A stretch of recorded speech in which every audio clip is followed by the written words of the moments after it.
Après 2 jours d'intenses travaux, le colloque international intitulé « La ZLECAf, renforcer les capacités et partager les connaissances pour un développement économique inclusif et durable » a connu son épilogue ce vendredi 10 novembre 2023 à l'université d'Abomey-Calavi. Une fin heureuse après de riches et passionnants moments de partage de connaissances. Nous avions voulu un colloque modeste autour de quelques experts et intellectuels africains intéressés par la mise en œuvre d'une zone de libre-échange à l'échelle continentale africaine. Nous avons eu un colloque grandiose autour de thématiques riches, de discussions animées et passionnées, d'échanges contradictoires et fructueux. Bref, nous avons assisté à des réflexions profondes autour de thématiques qui ont soulevé interrogations et réticences, mais qui ont suscité de la suspicion parfois, des ambitions quelquefois, mais rarement le désintérêt. Mais j'ai eu le bonheur de participer au panel de l'Axe 4 sur le genre, l'informel et sur l'intégration économique.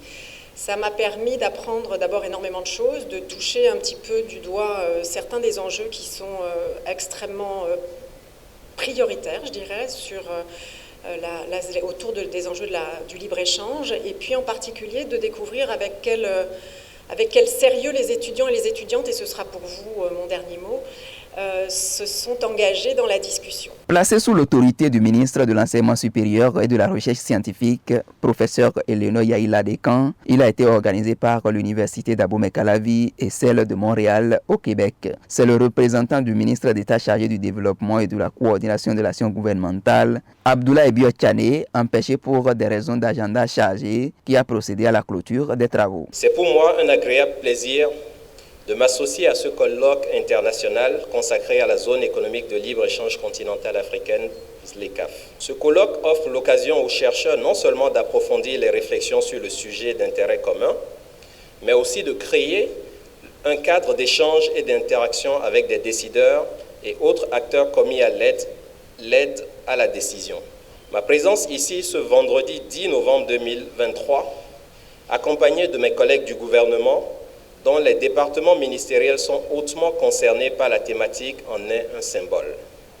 Elle illustre à quel point le gouvernement du Bénin, concerné par le sujet et espère bénéficier de l'éclairage des sachants, tout en ayant l'opportunité de partager ses espérances et ses craintes. Il revient ici sur quelques missions de la ZLECAf. La ZLECAf devient l'instrument phare, disons la manifestation concrète du vœu cher aux bâtisseurs ainsi qu'à leurs successeurs, d'avoir une Afrique intégrée, de développement inclusif et durable.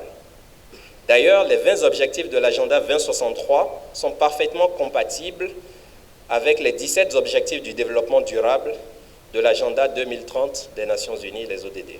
La principale mission de la ZLECAf est de stimuler le commerce interafricain en supprimant les barrières aussi bien tarifaires que non tarifaires.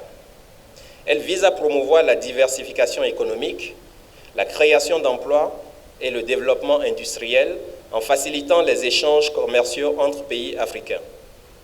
Il est attendu que la ZLECAf concourt à la transformation structurelle des économies africaines à travers l'accroissement des échanges commerciaux intra-africains à grande valeur ajoutée par l'accélération de l'industrialisation. Les participants à ce colloque international sur la ZLECAf ont été honorés à travers la remise d'attestation de participation. Une photo de famille a mis un thème à cette activité. Les regards sont ainsi tournés vers d'autres initiatives sur la zone de libre-échange continentale dans le futur.